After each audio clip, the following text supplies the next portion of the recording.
All right. Thunder lose, guys. It was a close game, 91-96. It looked like they had a chance to win it.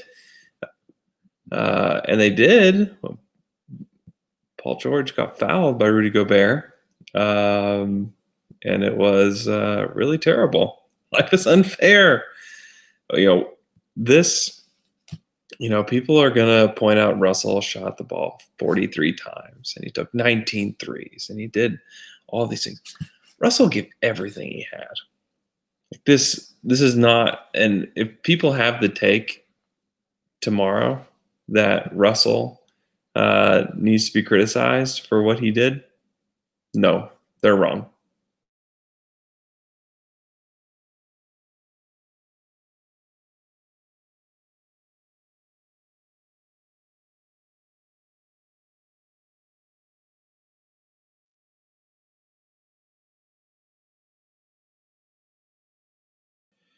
Sorry, guys. Something is wrong with my broadcast feed. I'm trying to figure it out. I'm trying to link in Weston Shepherd of Daily Thunder is going to join us. And then Michele Barra will join us as well. So we're going to chat for a little while. But yeah, Paul George totally got fouled on the last shot. A really strange time to swallow the whistle. For the officials, it was a poorly officiated series from start to finish, and it was just kind of a fitting finish there for that. Overall, and I kind of back to the Russell point.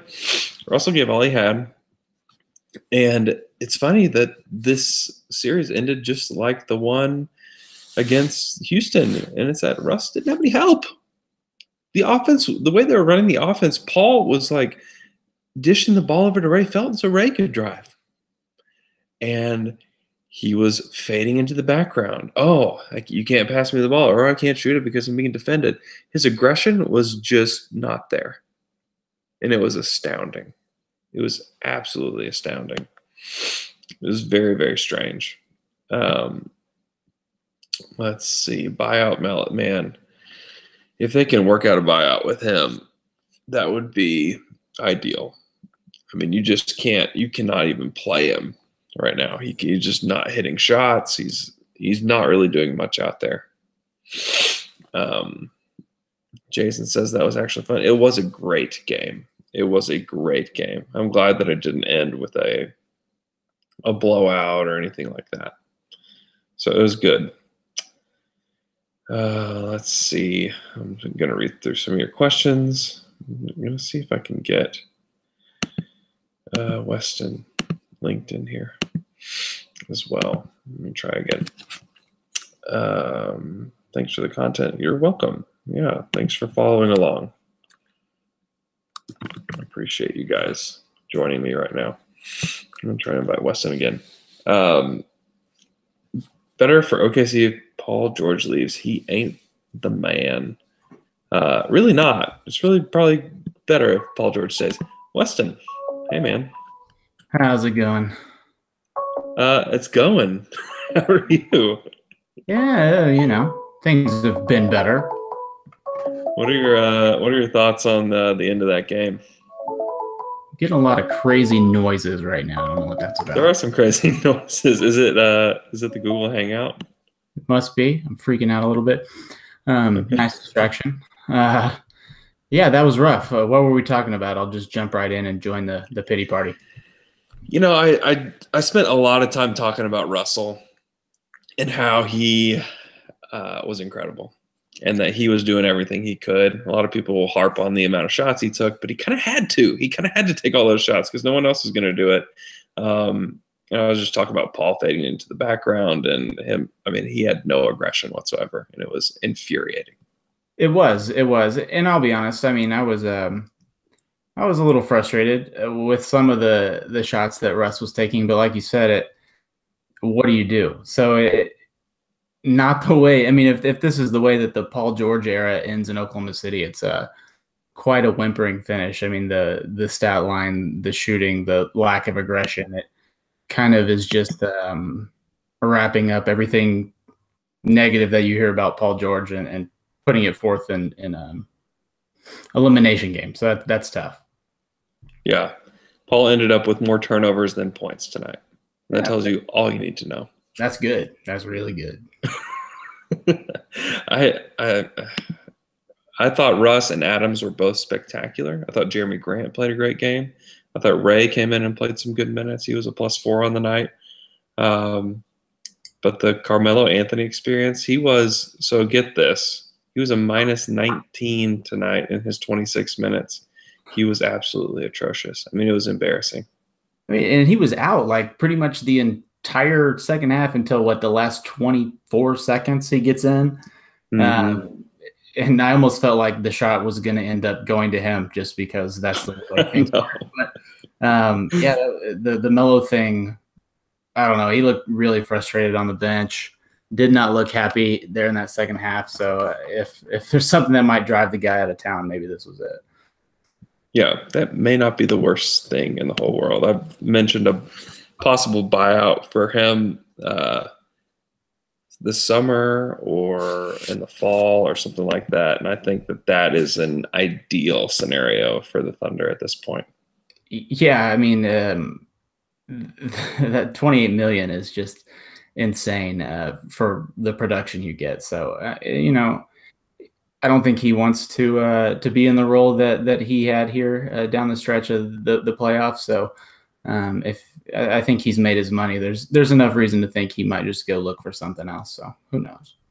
Yeah, I think it makes a lot of sense. And the questions are coming now. Paul George free agency has begun. Yeah, whether we wanted to or not, it starts tonight. Yeah. What's your feeling? I kind of know your general feeling throughout the season, but what's your feeling right now on it? Yeah, I don't know. I think I'm a little snake bitten from everything that's happened. So I don't know. I kind of felt like he landed in Oklahoma City and it was going to take this special or at least competent season in order to keep him around. I don't think he's going to stay. And I felt that way before the season ended. So this isn't just me speaking out of emotion. I just think, for what he's looking for and the way this season went, there are probably situations that he's going to be more attracted to. And I think that's fine. It was worth the shot. If he doesn't end up coming back, I think you make the trade 1,000 times, even if Oladipo is who he is now. That part you can't really change, but I don't think he's going to come back, and that's just the way I feel about it. How about you? Yeah, I think.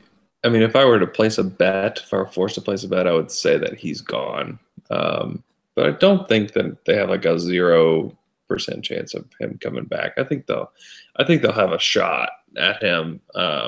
It just depends on the situation. Honestly, I'm not sure. I'd be a little bit surprised if he went to LA by himself. Right. If I'm him, I'm going to Philly. I would really look at Philly. Yeah. I mean, that would be the scenario that I would look at for him. I also just wonder if there's a team out there that we're not thinking of, and maybe he does a similar thing to what Chris Paul did, and he'll opt into his final year of his contract, and then the Thunder trade him to, I have no idea who. But there's scenarios out there where the Thunder, and it would be ideal if he does leave, because when Kevin left and they got nothing, that was awful. Right. Now if they do that again, that just kind of guts your roster. I mean, it's really, really tough to lose a core piece in free agency, basically almost 2 years in a row. Like it's really tough to recover from that. Yeah, but that was kind of the risk I think that you took, making that move and bringing him in is kind of understanding that you're walking the line again. And I think Presti and the Thunder probably prepared for the worst, and but you never know. Mm-hmm. Mm-hmm.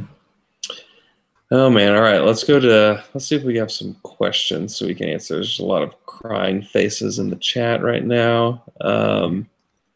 Better chances to pull away in the first half. Yeah, this Brandon. Yeah, you're right on. I felt like the Jazz were handing the Thunder the game in the first half, and they just wouldn't take it. Do we have enough space to sign Grant when Paul George cap clears out? Yeah, I mean they're gonna. I think Jeremy Grant's back pretty much no matter what. I would be really surprised. I think he wants to be here, and that the Thunder are going to be willing to pay him, especially if Paul leaves. Like if Paul leaves, Jeremy's here for sure.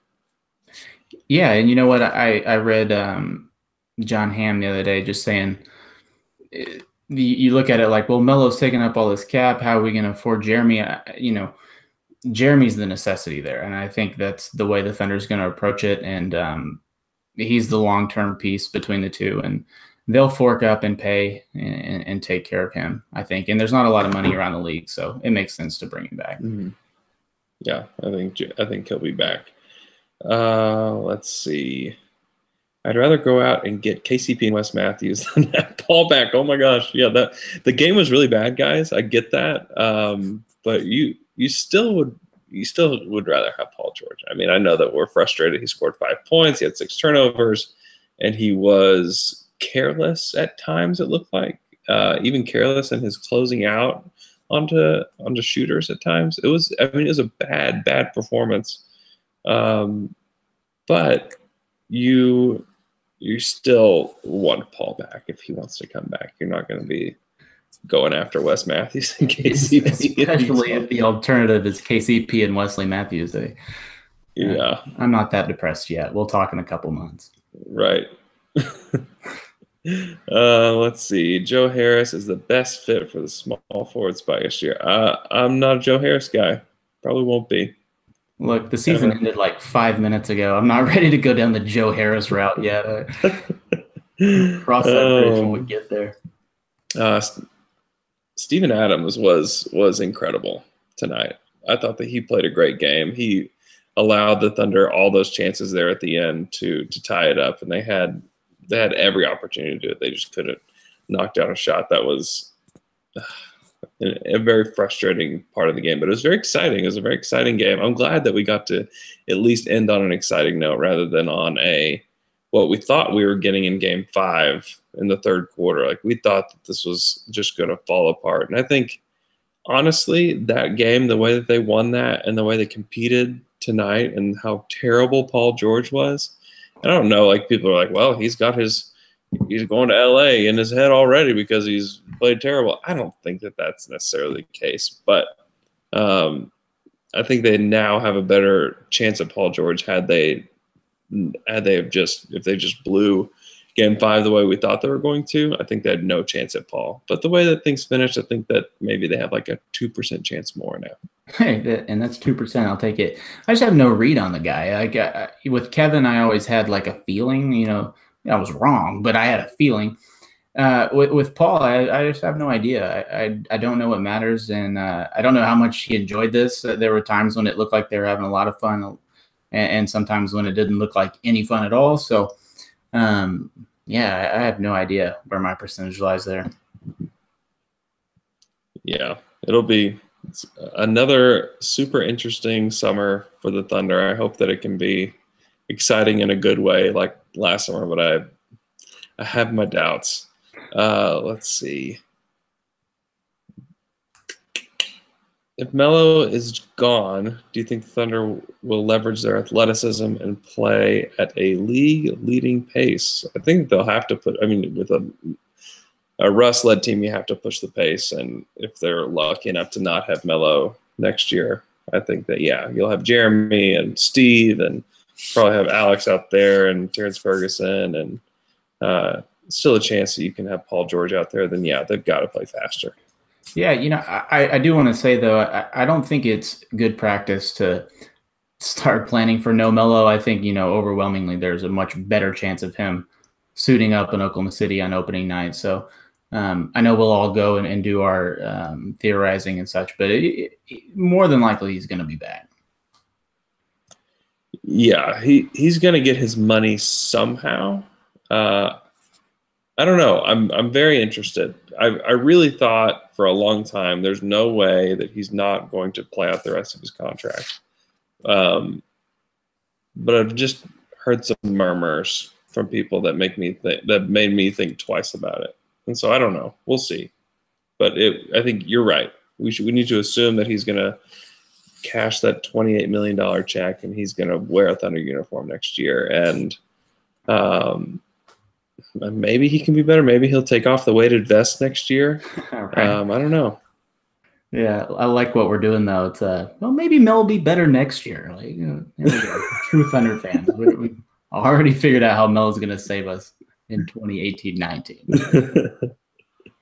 Oh, he certainly won't. Well, do you have a game recap? Are you done with yours? Done with it already? No. To be completely honest, I've just kind of, it's a little bit easy when things are predictable. You can kind of see how the game's going to end. But we got down to the wire there, and it was just totally up for grabs. So I've got some work to do on the recap.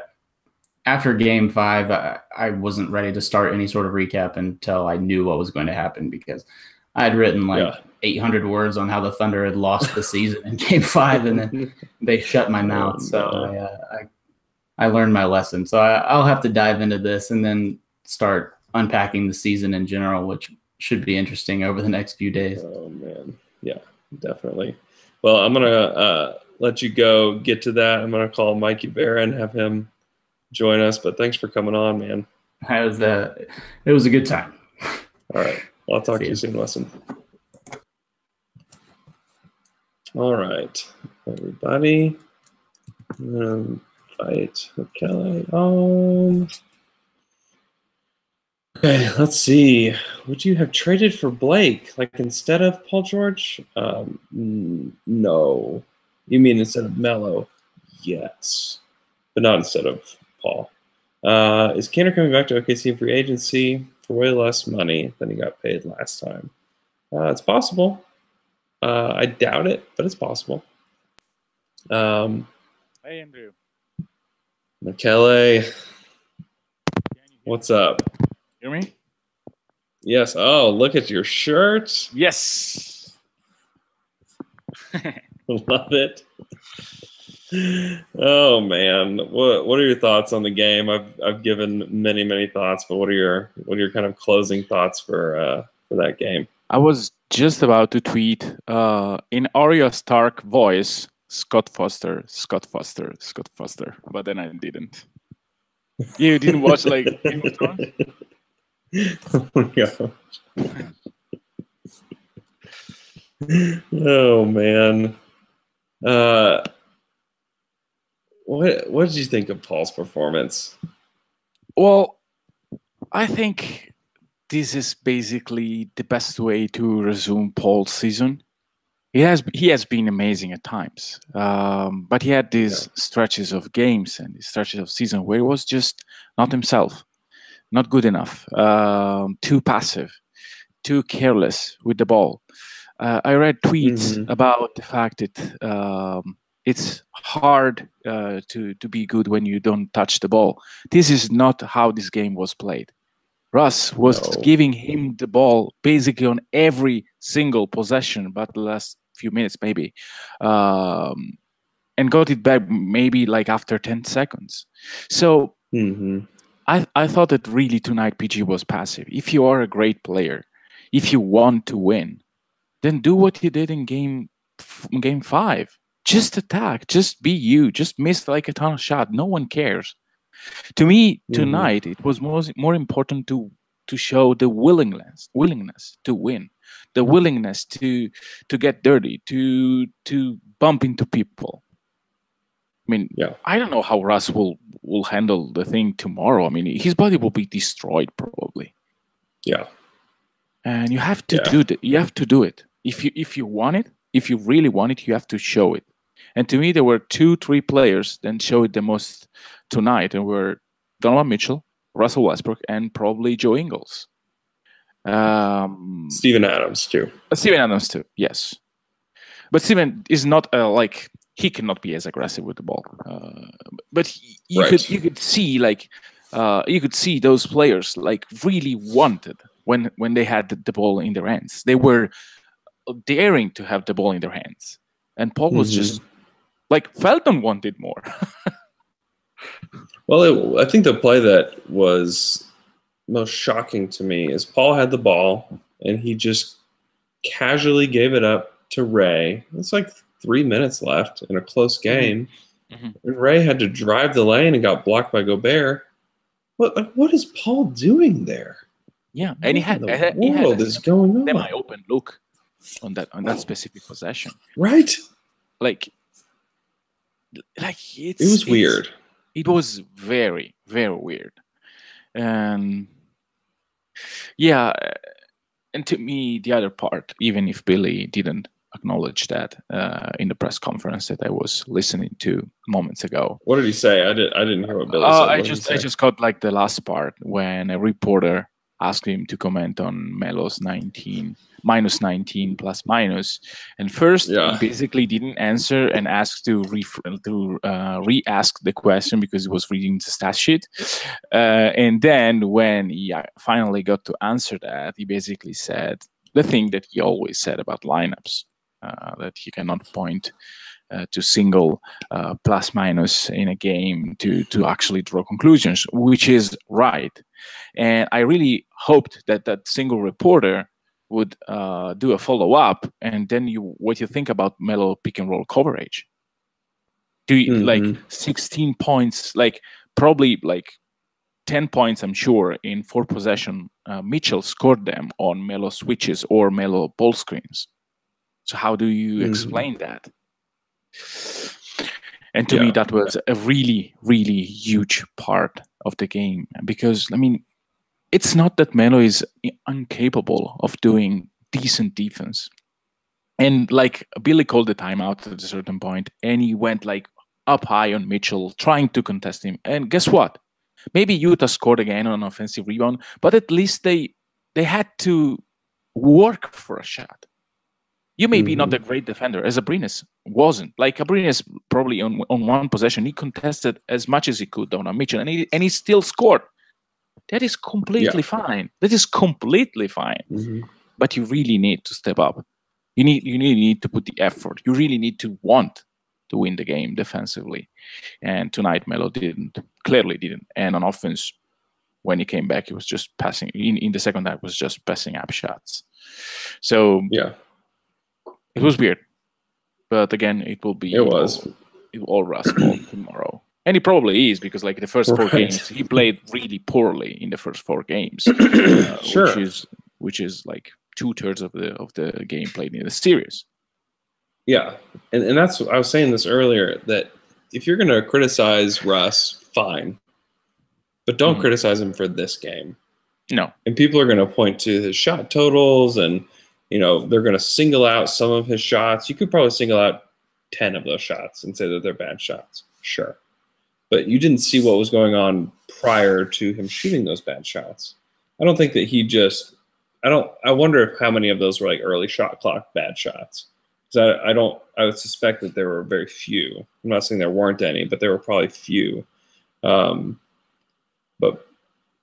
how passive Paul and Melo were, like that team cannot work like that. It just was not going to work. And if, by the grace of God, they won that game somehow going into Game 7, I would not be feeling very good with how they played. Not that they couldn't have changed that, but I mean, it was bad when you're Paul George and you have more turnovers than you do points. It was brutal, just absolutely brutal. Yeah, I mean, it was probably the way, like the season ended the way it played out, with good moments, bright sparks of talent, plural, and no consistency, no haunting of good shots. And so, yeah, it is sad, of course, as a Thunder, affection. I have affection for this team, so It's terrible to watch. Yeah, But it really was. Yeah, I mean, it was actually the way the season played out. Yeah, it certainly was. And StatMuse just tweeted this out about 30 minutes ago. Melo was a minus 58 in the series, and Jeremy Grant was a plus 29. Yeah. Which is just crazy. Yeah, it is crazy. Yeah, I don't know. It was definitely a disappointing end, but it was also fitting in so many ways that this team never clicked. And I mean, Melo was especially terrible tonight. He was doing the thing that you and I probably hate the most, and that he was walking to closeouts, and looked like he had a 50-pound weighted vest on tonight. I mean, it was just a bad night for him in particular. And maybe like the blessing in disguise for tonight for Melo is if like he is, super upset, that maybe he would eventually accept a buyout from OKC and not come back for more of that. I'm not worried. I'm not worried about the buyout. Like, they will probably I'm not sure Melo will play for this team again. The issue is salary-wise. Like, he's probably going to buy in if Paul stays, which is not like really. I don't know the odds. I mean, I don't want to talk about that tonight. But like the buyout, I think that if Paul leaves, he either takes just go elsewhere, or he takes a buyout. Like, he doesn't. I will be shocked to see him play without PG, just with Russ. And I will be shocked, if I were OKC, wanted to have something like that. I just want to give Grant all the minutes I can. Yeah. Because Russ, for real.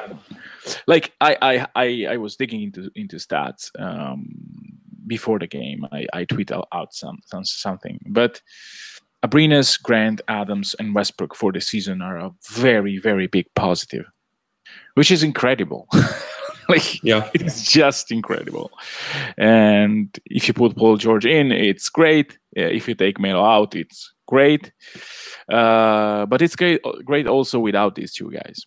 And I mean, and you add Dre to that group too. I mean, like the Thunder, they're not in a great spot. Like, no.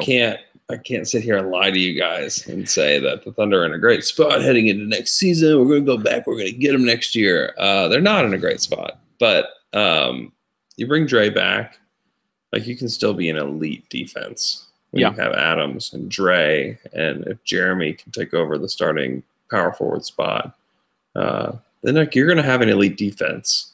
And if Russell can keep being Russell, then you're going to have a shot to be a lower seed type of team and be feisty. And, that's the kind of team that they're going to be. They'll be relevant and they should be fun. If you add Paul to that mix, then you are talking about a team that can come back maybe with some continuity and be elite. I don't know I don't know what the odds are. Like you said, I have no clue. I have no feel for the situation. I have no feel for Paul George in general. He said a lot of things over the course of this season, and I'm not really sure how to take a lot of the things that he said. But I also wouldn't blame him, just the way that things ended up, if he wanted to go somewhere else, because there could be several different situations that'd be better.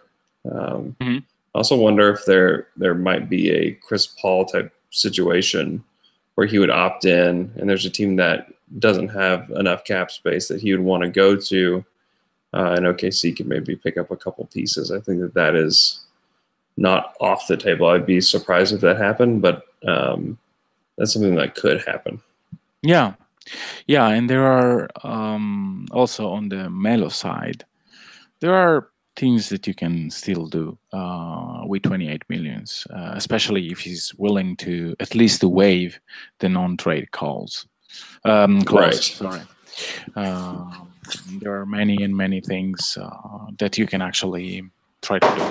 But still, it's a complicated situation, and it's very, very hard to break it down after such a loss. I mean, actually, the foul, the non-call on Gobert made it very, very, very difficult, very, very difficult to bear, because that was a moment where OKC was like getting good shots, open shots. Russ in two of these threes were halfway down, and still they couldn't get it. Sorry, I'm just going to plug the cord, otherwise my computer will die. Okay, and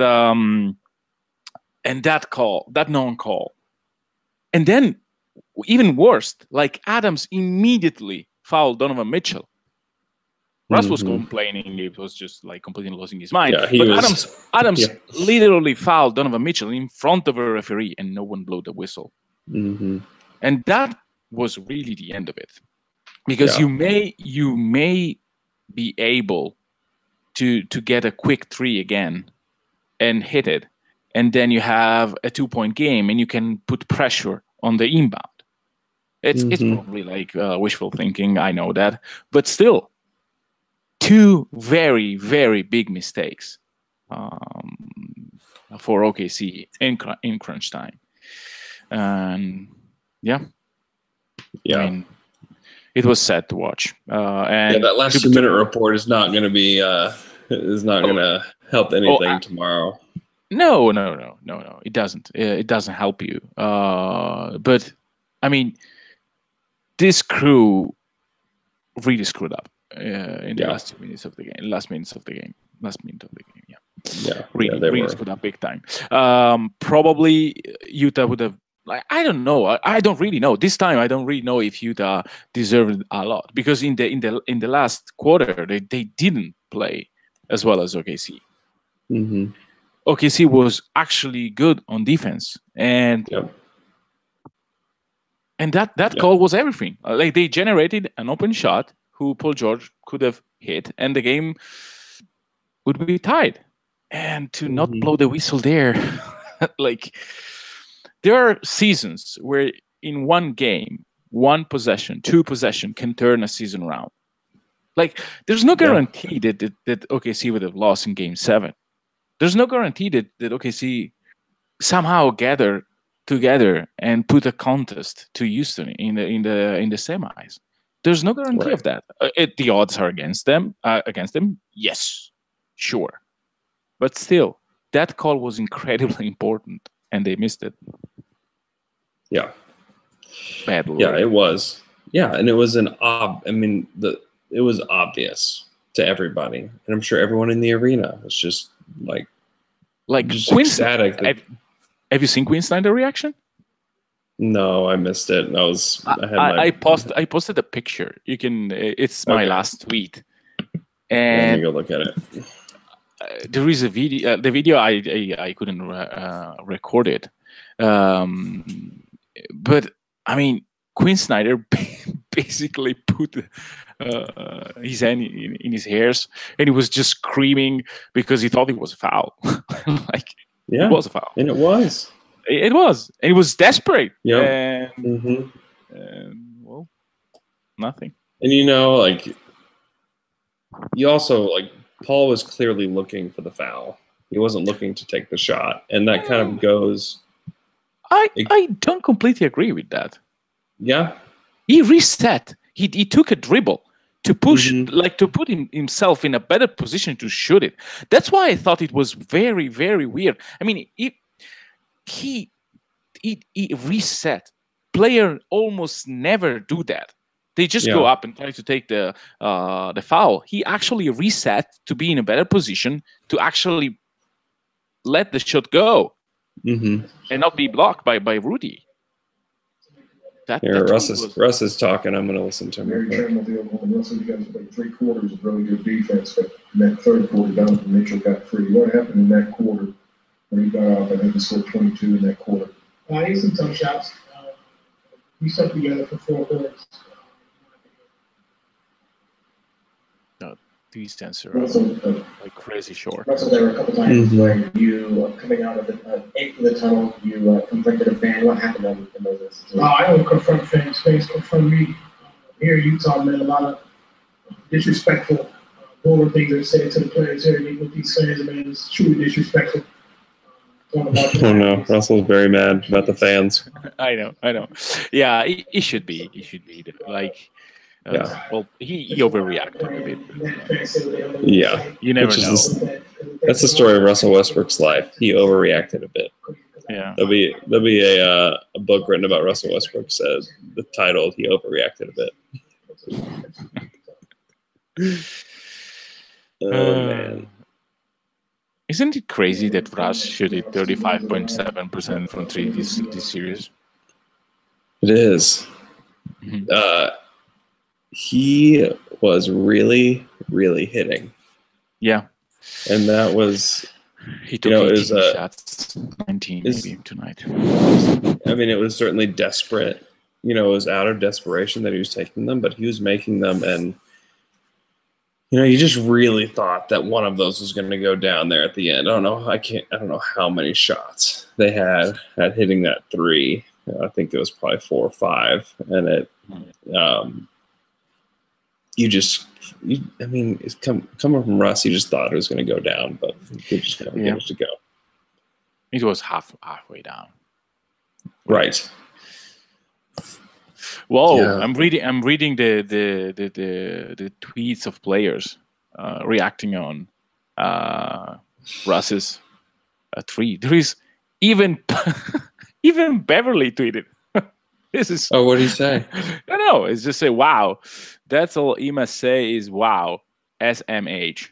Then the Williams, Tim Hardaway, Tobias Harris, Jared Dudley, all complaining about the non-call. Alex Campbell and go ahead. No. Just, we could just answer real questions, not. No, I mean the way that game ended was really bad. Yeah, really, really bad. It's a bad look for the league for such an entertaining game and entertaining series to end like that. It's a bad look. It's money. It's money lost by the league of not having Game 7. Like the rates on TV. Have you read like the numbers? Yeah, for comparing like series. Toronto. No, just Game 6. Toronto was 200,000 and change, and OKC Utah was 800 and change, like 4 times. Wow. Can you imagine Game 7 with like in OKC, you eating a lot of candies, like all the important stuff. I don't get my candy. My candy, man! I'm so mad about that. Alex Campbell wants to know: do you think Paul George quit on us?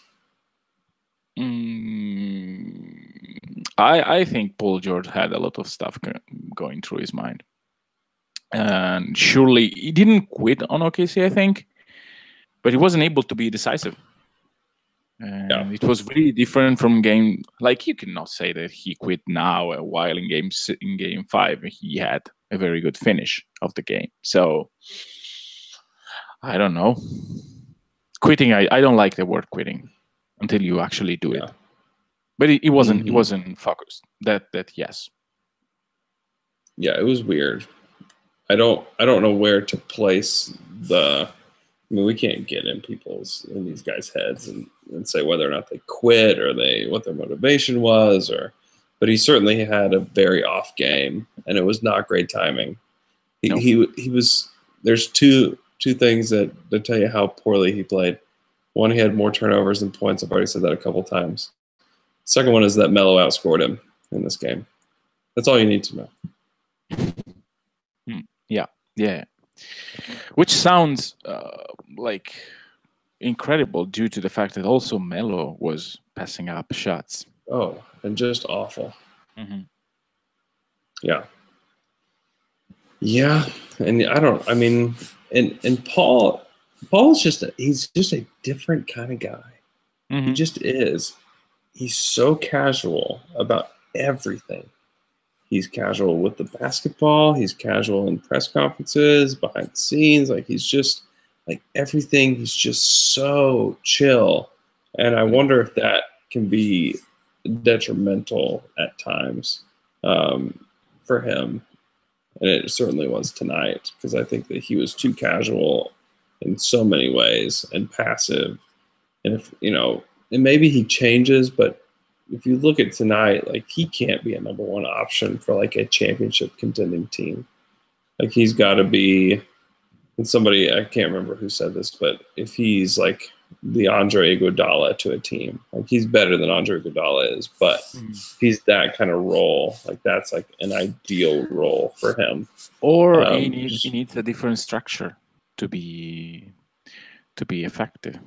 Like maybe and I mean we are probably on the Russell Westbrook side of these things, and we fail sometimes to criticize him how much as he has to be criticized. I think this year's went downhill because of Russ wasn't able to play the way he should have. And play with Russ is hard. But man, you're looking into a player in Paul George that played a lot of time without Russ and wasn't able to do anything. So if you hate the way Russ is playing, just show him there is another way, effective way to play with the same player and him off. And that is always the thing that everyone that played without Russ in this environment failed to do, except for KD. Like, if you want, like, man, the first minutes, like the last few minutes of the second, the first and the start of the second, OKC did nothing without Westbrook. Really nothing.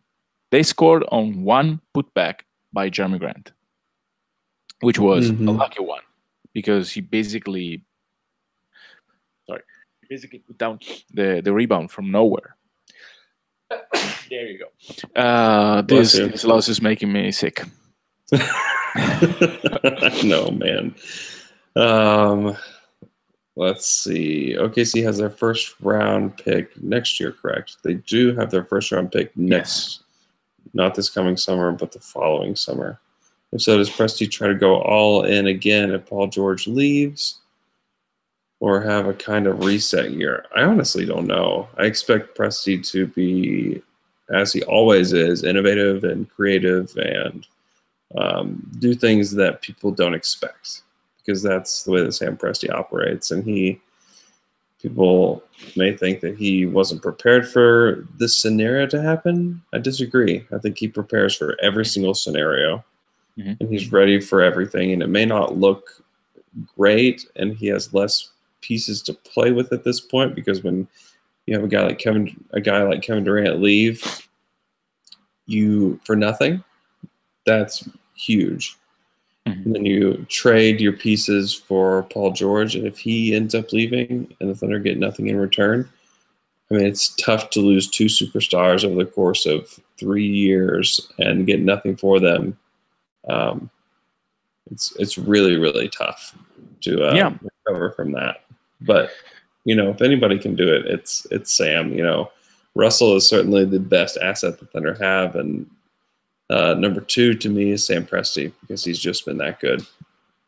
Yeah, and to be honest, there are many people that are already building up the narrative that, oh, look at the trade that OKC made. And in complete fairness, if you look at how Sabonis and Depot are playing right now, you may really want to beat your hands, probably, because of what he did last season. But there was not a single GM, not a single person in his right state of mind saying to you these things in November, in October. There was really no one that could have said the same stuff. And like, you think it this way. Sometimes when you aim to the highest, you can fall hard. You can fall real hard.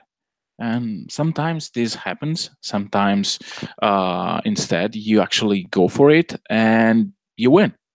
This has not been the case. But to dismiss the Presti's decision to go after those guys, I think it's a very bad call to make. And the narrative is so easy, because like right now it's so simple to say, well, look at Russ, look at what this season has been with this crew, and yeah, it's true, it hasn't been ineffective, but still, I think it was the right call to make.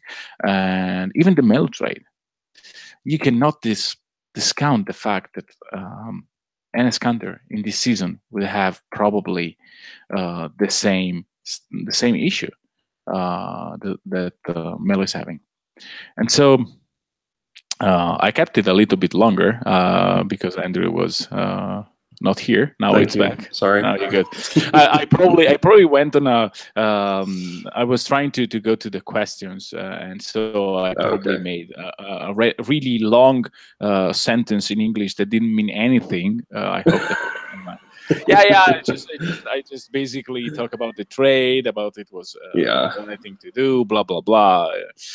Yeah, I mean, Depot and Thomas are great. Yes, everyone in his right state of mind would have made both trades that Presti did. And the crucial thing is he didn't surrender a single first rounder in doing so.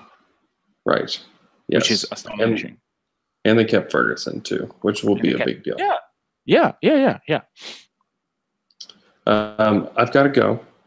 Okay. Thank you guys for following along all season, listening to the podcast, joining us for these chats.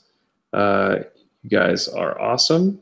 We will continue doing podcasts, so we won't go away. So we'll talk to you guys again Monday morning. We'll have a podcast out and ready for you. So we'll talk to you guys then. But have a great weekend. Go outside, do some cool things, and try not to be too down, Thunder fans, because life will go on. It will go on. We'll be all right. If I am allowed to do a very quick note, shout out to Andrew for this season, because he really did a lot for you guys with Down to Dunk, with Dream Team, being at the games, posting lives after video after the games, doing this thing, even if it's crazy late at night. Like Thunder fans are really fortunate to have a guy like you, a guy like the whole Down to Dunk crew. And so there are things to be positive about on the Thunder side, which some are related to what this guy does every day of the week. Well, thank you. We appreciate you being on the show every Monday. It was a big addition to the show, so it was awesome. And this too, it's been great. You guys have a great night. Go to sleep, everybody. McKelly, enjoy your day. And we'll talk to you guys again soon.